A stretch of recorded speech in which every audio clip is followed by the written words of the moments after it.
The Denver Broncos leave Seattle victorious as they go to 2-0 on the NFL preseason. Sayre and I, we recap the Broncos' 30-3 win. We talk about the quarterback competition after 2 weeks, which quarterback had the better performance, and can we really make a decision right now, not to mention our Broncos news and notes following the aftermath of the Seattle Seahawks game. We break it down on today's brand new episode, Locked On Broncos. You are Locked On Broncos, your daily Denver Broncos podcast. Part of the Locked On Podcast Network. Your team every day. What's up, Broncos country? Welcome back into a brand new episode, Locked On Broncos, your daily Denver Broncos podcast here on the Locked On NFL Network, your team every day. From the South Stands to the end zone, I'm your host, as always, Cody Roark, joined alongside our co-host, Sayre Bedinger. Both of us, we analyze the Broncos for the Locked On NFL Network and 9 News. You can follow us on our Twitter handles as listed below at Cody Roark NFL, at Sayre Bedinger. Make sure you follow the podcast on your favorite audio podcasting platform so you get daily Broncos news, content, and coverage all year long. Sayre, the Broncos leaving Seattle victorious and just look another dominating preseason effort. Yes, I know it's the preseason, but I tell you what, Sayre, they look good from start to finish in various aspects. Obviously, some areas they need to clean up, a couple of mishaps here and there, but for the most part, man, this Broncos football team so far this offseason in 2 games has displayed some good depth. Yeah, absolutely. And it's been a lot of fun to watch that. You know, I think that that's something that you can take for granted when you have a great team. It's like, man, that depth on both sides of the ball, you know, really, it does look really good. I mean, and it's exciting because, you know, it's been a tough 5 years since the Super Bowl. It's been tough to watch this team kind of struggle its way back, do a little rebuilding, even though we know John Elway would never call it that. He always, you know, reloading or whatever. So I think it's great to see the fruit of just investing into that rebuild, you know, really just breaking things down and getting back to the bare bones and redoing how they structure the draft, redoing how they scout players, redoing the types of players they prioritize. And it's all kind of coming to a point now where I think we're starting to see on-field results, which is really exciting. I would say the one thing my takeaway after 2 preseason games, it just goes back to this coaching staff. And look, Sayre, I think that this Broncos team is very well coached right now. And we talked about this. Sometimes it could take a couple of years for a coaching staff to really implement their roots into the culture. And based on everything from the first string to the second to the third string, fourth string guys, they seemed well coached. Now, yes, there's some mistakes that are going to happen in the game, but for the most part, this is a Broncos football team that put together a really complete total team effort. You know, a couple of mishaps on special teams we'll talk about it, but let's talk about the offense here. 3 of 4 in the red zone against the Seahawks. Now, granted, they didn't play any of their defensive starters.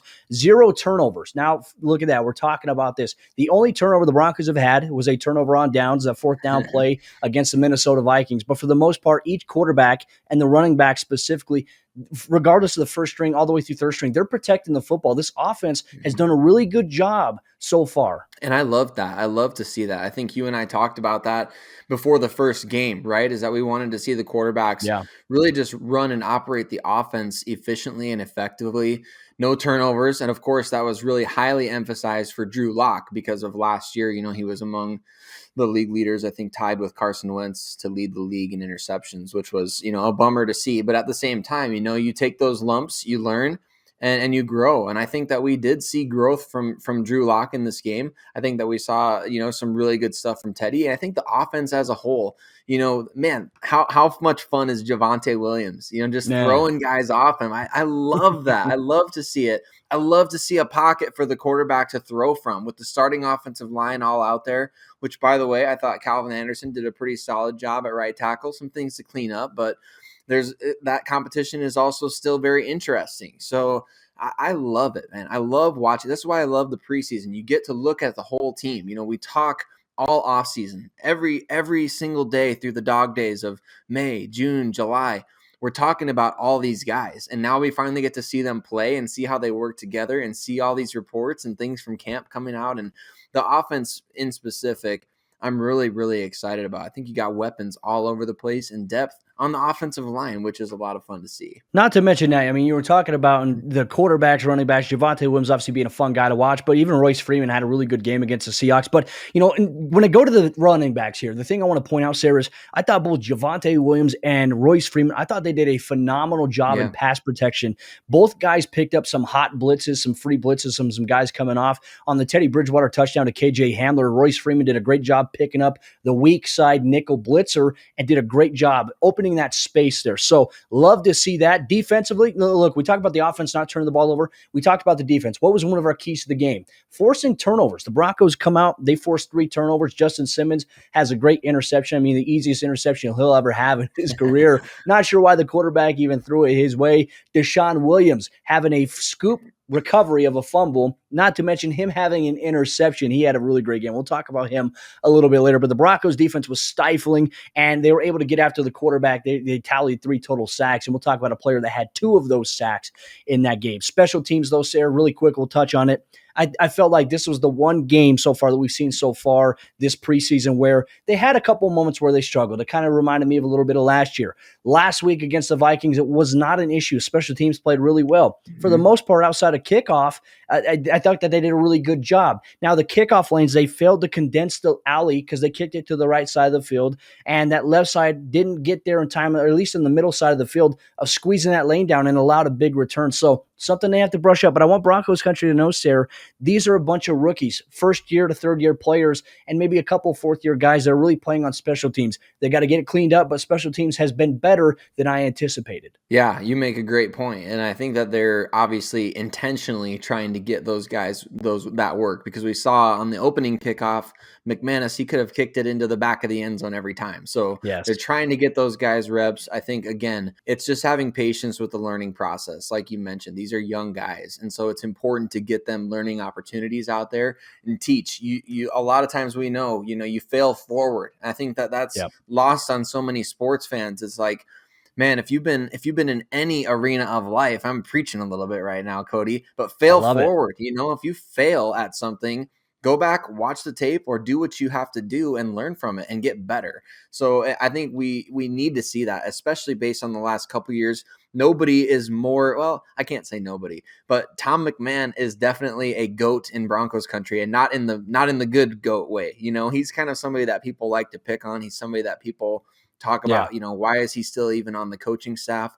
So I think that for him, this is a coaching opportunity. You've got to get these guys ready. And that has to be, in my opinion, one of the most improved units, because we also saw a punt that was partially blocked of Sam Martin. I know he had at least one block last year and a couple more that were really close. And so that to me is the one thing that I absolutely hate, almost more than kick and punt coverage. I can't stand it when punts are blocked. So you got to get that cleaned up. But at the same time, again, fail forward, figure it out, learn from it. And frankly, he's kind of on the hot seat, so he's got no choice but to nothing to it but to do it, McMahon. So let's see it happen. Yeah, and Sayre and I, we're going to talk a little bit more about all the encompassing notes about the Broncos' victory against the Seahawks. We're going to dive into the quarterback competition for an entire segment coming up here in just a moment. But before we do that, folks, let me tell you about the sponsor of today's episode of the show. It's our good friends over there, betonline.ag. And it's that time of the year again. Football season is back, and people are turning their televisions to watch football. Even if it's preseason,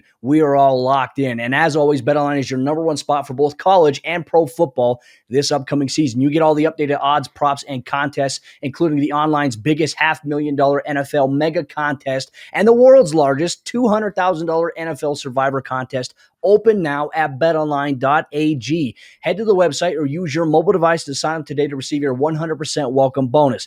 Be sure to take advantage of their opening day super promo, where you can make a bet on the Thursday, September 9th season opener between the Super Bowl defending champion Tampa Bay Buccaneers and the Dallas Cowboys. And if you lose, your wager will be refunded up to $25 for new customers only when signing up and using promo code NFL100. BetOnline is the fastest and easiest way to bet on all of your favorite sports, from football, basketball, boxing, right to your favorite Vegas casino games. You don't wait, and take advantage of the great offers available for the 2021 NFL season, all at BetOnline. Use promo code LOCKEDON. BetOnline, your online sportsbook experts. All right, sir, let's get to the Broncos quarterback competition here, because the thing that frustrates me the most about watching games live is that you don't get a chance to go back, rewind, and see things under the microscope of the film. Everything that you see during a live game is instant reaction from people on Twitter. And the thing that I'd say would frustrate me the most, Sayre, and I don't know how you feel about this, but there's other members of the media that we're good friends with, we appreciate, but it's like everybody, it seems like you can tell who wants who to win. And look, here's the reality. Look, if you're a Broncos fan, regardless if it's Drew or Teddy, you should be happy because those are the players that are probably going to be the best position to put this team in a position to get back to the playoffs or to win. And that's the coaching staff's decision. However, I think our job, Sayre, is to paint a picture as to maybe how both guys do, provide context to both the situations, looking at Teddy's, drives that he had and Drew's. But I feel like a lot of it is slanted towards these narratives about which media members want which quarterback to be the guy. And I think the reality is we're doing a disservice to covering the team if we feel that way. So I have no personal dog in the race here. However, I do want to call it the way that it is. I think that going back to game one against the Vikings, Drew Lock had a fantastic game. No questions about it. Teddy Bridgewater had a pretty solid game. You look at game two here against the Seattle Seahawks, Teddy Bridgewater had a pretty great game, in my opinion. I thought he made some very impressive throws inside the pocket. He was able to stand up and manipulate a little bit when pressure was coming around. He still stayed steady. He didn't panic, and he delivered some nice throws, including a great throw over the top to Eric Sauber and a great 4th and 5 connection to Jerry Jeudy. Teddy was 9 of 11 for 105 yards and a touchdown. Great performance. Drew Lock, I thought he had a pretty solid performance, regardless of the fact that he was sacked 2 times, and 2 of those sacks, well, actually one of those sacks was a strip sack. The other fumble that people were going to put on Drew Lock was on a handoff where he got his foot stepped on by Austin Schlottman. And look, that's something mechanically Drew's going to have to fix in terms of his stance when under center. Sayre, in your opinion, what were your thoughts on the Broncos quarterback competition last night against the Seattle Seahawks? I don't know if I should say, Cody, because I don't want to get just absolutely lit on fire here. No, I'm just kidding. It's interesting, isn't it? You can put anything out there in instant reaction form and people will take it and they will completely turn it on its head. So I also thought that Teddy Bridgewater had a great game yesterday. I think just the initial eye test, he really passed. And I think that you can argue all you want to about whether or not Vic Fangio would have gone for these 4th down situations in games. I think other than maybe the 4th and 5, which you would have had a legitimate gripe that, okay, if you're going to risk turning the ball over to, say, Russell Wilson, you may not go for that play right there. No, okay, so you definitely don't in the regular season. Right. But the other two, I would say the other two, I would go for that. I think that there's some value in that. You look at percentages of those types of things and the likelihood that you're going to make those conversions. I think that's worth going for, even passing on points, just because you're passing on 3 to potentially get 7. So I think those other 2 4th downs that the offense was able to convert when he was out there, I think you do go for those. But otherwise, we're talking about Teddy Bridgewater going 3 and out on his first drive, and who knows, that's just the reality of things. And so I think that he did a great job bouncing back when they did make that decision to go with the evaluation piece rather than the game situation piece. He made a great throw to Jerry Jeudy on that play. If not for Fangio's decision to go for it, we wouldn't have seen that. And I do think that it's funny how fickle or how things can change just in a matter of 7 days, right? After Drew Lock's performance against Minnesota, Drew Lock is the starter. Oh my goodness, he played so great. That bomb to KJ Hamler, this, that, the other. Yeah. And then the second week, Teddy Bridgewater has a solid outing, and actually, I would say very, very good outing. Yeah. And everyone's like, oh, Teddy Bridgewater he must be the favorite at this point. Okay, so where do we actually stand with anything, And I don't think Drew Lock played bad enough to lose the job, in my opinion. So I think Teddy Bridgewater is the kind of guy that an NFL coach on the hot seat might prefer. And I think that that's the best way to put it, over Drew Lock, who is a little bit more erratic, but definitely more of a playmaker. So I think that we saw that last night, Cody. I think that we saw a little bit more of erratic Drew and like the weird mistakes that happen that shouldn't happen, and even though that he didn't throw any interceptions in 2 preseason games, I think that the fumbles are a bit of a bother.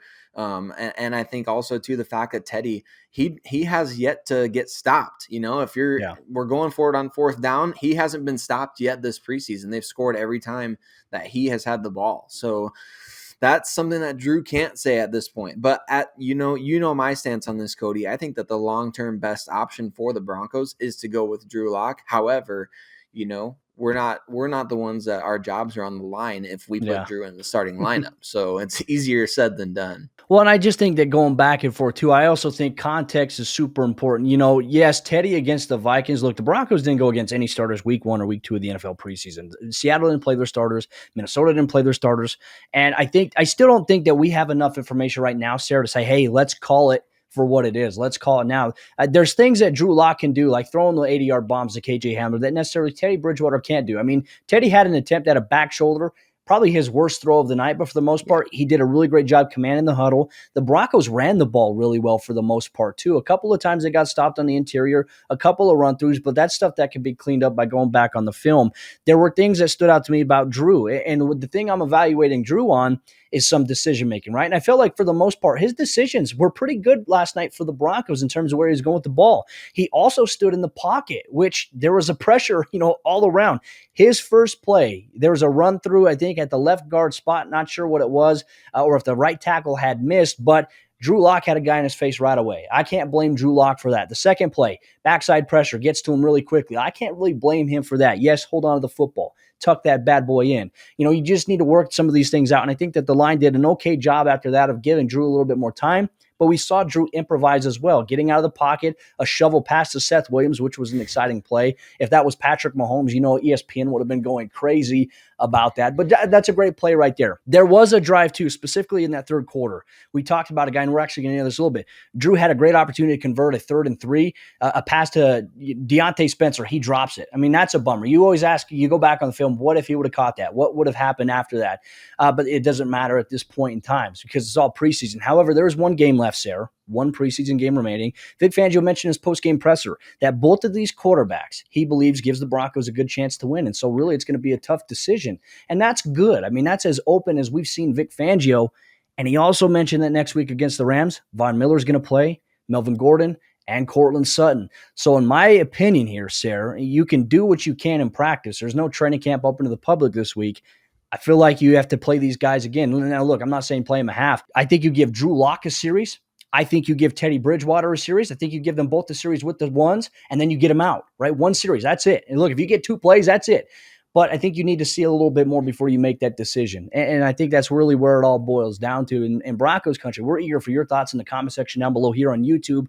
Make sure that you put it in the comment section who you believe should be the quarterback, or if you believe that they should get another week. We're going to break it down all this week here, Lockdown Broncos. But ladies and gentlemen, coming up here in just a moment, Sayre and I, we're going to dive a little bit deeper in the Broncos win against the Seattle Seahawks. We're going to talk about some standout players and more. But before we do that, let me tell you about the 2 other sponsors of today's episode of the show. It's our good friends over there at Built Bar and RockAuto.com. Built Bar is the best tasting protein bar on the market today. The bars are healthy and they taste legitimately like a candy bar. They have 9 amazing, delicious flavors, including the occasional limited time flavor. I know myself, I'm a peanut butter brownie guy. I like salted caramel. They even have mint brownie if you like mint and brownie. They also have grasshopper cookie, which is a combination of thin mint and fudge. I know my good friend Sayre has ordered a box of those himself, and I can't wait for his review as to what he thinks about Built Bar. But I rock with Built Bar every single day because they taste really great. Like I said, I need a little bit of a boost getting out the door. Built Bar has me covered. 17 grams of protein, only 130 calories, and only 4 grams of sugar. That is tremendous value right there, and I want you to get your hands on a box of Built Bar today by going to Built.com. And when you go to checkout, use promo code LOCKED15. You're going to get 15% off your next order at Built.com. Once again, promo code LOCKED15 is going to get you 15% off your next order at Built.com. And our good friends over there, RockAuto.com. If you need anything for your vehicle, Rock Auto has everything. With the ever-increasing numbers of makes and models, it is now impossible to stock all the parts that you need in a traditional chain storefront. That's why I rock with RockAuto.com, because if I need anything for my vehicle, they will get it. No matter the manufacturer, no matter the brand they have it, they deliver it directly to my doorstep. And chances are they are always reliable.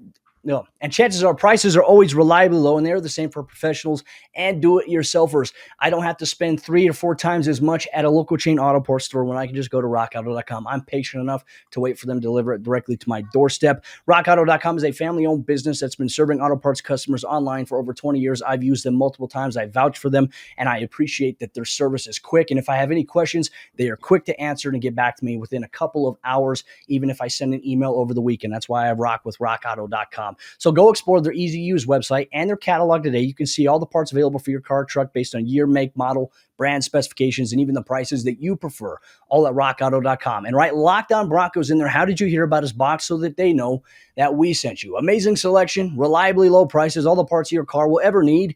rockauto.com. All right, Sayre, let's get into the fourth quarter action of today's episode, Lockdown Broncos post-game recap. I had a chance to go back and watch the game, and I wanted to talk about some of the news and notes that kind of gets lost in the shuffle when we have to break everything down in a 30-minute time limit here. Some injuries. The Broncos dealt with a couple of injuries. Obviously, Michael Ojemudia went down with a leg injury in yesterday's game in that third quarter, and Vic Fangio said post-game, no ACL, and they don't believe it's going to be too serious. I had a chance to talk with Michael Ojemudia last night. He told me it is nothing serious. He is all good to go. So I'm very relieved. And I was just in my head watching that game. I was like, why is he still out there this late in the third quarter? I get he's cornerback 5, but he is valuable to the team. We saw other guys step up to the table. So look, Sayre, Broncos dodged a bullet there with Michael Ojemudia and a potential serious injury. So I'm relieved about that. Yeah, me too, Cody. You know me, my Iowa guys. I gotta be, just extra cautious with my boys. But no, it is great and sweet breaking news, bro. I love that. I love it. Breaking some news, Michael Ojemudia, and it's great to hear because you always get concerned. You always fear the worst when guys get carted off. So, you make a great point. Like, why was he playing? And similarly, why was Malik Reed playing? I know Andre Mintz, has been dealing with an injury, but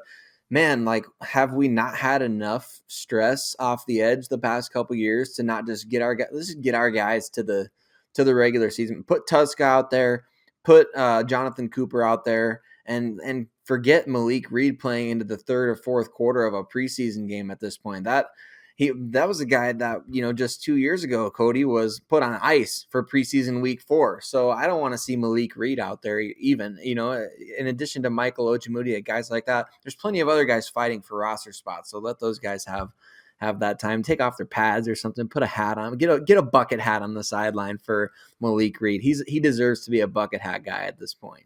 Man, he stood out on tape, man. But you mentioned a guy that stood out as well. Jonathan Cooper, second game in a row, Sayre. He had 3 tackles, 2 of them a tackle for loss. He had 2 sacks and a pass deflection. I mean, when I go back and I watched the game this morning, he stands out like a sore thumb. I mean, he is everywhere. And goes back to that high motor trait of what we've heard. Man, I tell you what, he's locked up the outside linebacker 4 spot. I think that I'd be very shocked if that was not the case. Completely agree with that. I mean, you wouldn't know. And I said this back in 2014 after watching all the draft picks play. I watched Shaquille Barrett play at Colorado State, and I was like, man, you wouldn't have any idea if somebody had just said, yeah, he was drafted higher than all but 2 of your picks. You would have had no idea based on the tape that he was undrafted. So for Jonathan Cooper, once again, here we are, 2021, you would have no idea that anybody that's been drafted ahead of him based on what we've seen so far, other than Pat Surtain, was drafted ahead of him. You would think based on what we've seen from him in preseason, what we've been hearing from him in training camp, that Jonathan Cooper was a day 2 pick. And I think that's not just, I don't think I'm just pumping up with fluff for him. I think that, we want to see these guys prove things. We talked about it on the show all throughout last week. Like, if you're a pass rusher in the preseason, go make some plays. Go get a strip sack. Go get tackles for loss. Go rack up the sacks. And what does Jonathan Cooper do? All of the above. He filled out the entire list, the entire bingo card. If you had a bingo card, Jonathan Cooper filled it out for you last night. So I love to see that from rookies who come in and they just ball out, man. He was doing what he did best at Ohio State. And you mentioned to it, hustle, effort, intensity, just a high motor guy. That's exactly what you want to see from a rookie in a preseason game. And that's exactly what he brought to the table. And it's exactly why he's going to be playing, not just on the roster, but playing, I think, in the regular season. Well, I think he solidified that outside linebacker 4 spot. But look, I even think Derek Tuska had a pretty good game for the Broncos himself. He also had some high energy motor plays there. But the reality is, will the Broncos keep 5 outside backers? I don't think that they do. I think Tuska maybe makes it to the practice squad this year for the Broncos.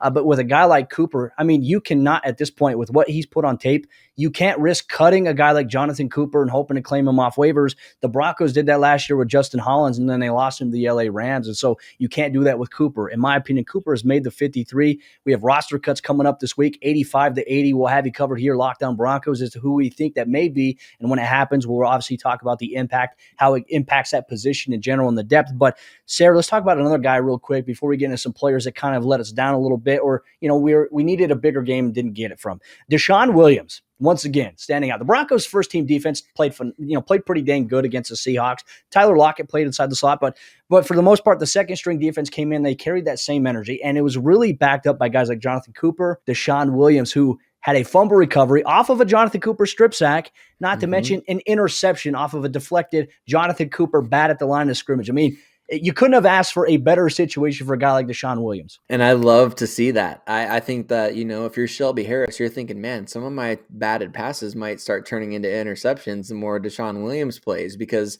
the guy is an acrobat out there. He's just flying. He's almost completely horizontal out there going after these interceptions. I know the one that he had last year during the regular season was a freakish play for a 300-pound dude. So I love it, man. I absolutely love it. This is what makes preseason so much fun. Desean Williams, a guy that's bounced around the league, was an afterthought, even by the Denver Broncos, frankly. I mean, they brought him in. They obviously saw something in him, but they brought him in how many times before actually giving him a shot to play in the regular season? And then he did so well last year. Now he's going to be a key figure this season as well. So it wouldn't surprise me if he was kind of, one of the first two guys off the bench, so to speak. I know they don't sit on a bench in football really, but one of the first two guys off the bench with Shamar Stephen out there, and obviously McTelvin Agim is going to factor in. But what a great play by him, and what a great night. I think he even said after the game, as he was doing the post-game interview, I think he even said Shelby Harris kind of gave him the crown of best hands on the team, just in a crazy way. But because that's Shelby's thing, man, for sure. I like what we saw from Desean Williams. I think the depth is really good. Now, real quick, let's touch on, before we get off here on today's episode, Locked On Broncos, and your favorite podcast and provider, Broncos Country. A guy who, we kind of challenged this week, Deontay Spencer, made his return. He had a great catch on third down in a 2-minute drill from Drew Lock. You love that. Then he had a great kick return to open things up in the second half. And then all of a sudden, we saw a third down drop, right? A critical third down drop on a really good drive that the Broncos had. Drew Lock was opening things up. It was 3rd and 3 and just an easy drop, stuff like that. So it's like you're going to take the good, but then there's the stuff that you say, okay, is this why he's not as much in the offensive rotation? In your opinion, who kind of disappointed you a little bit? And we'll get out of here. I think that the backup offensive line was a bit disappointing last night, just as a whole.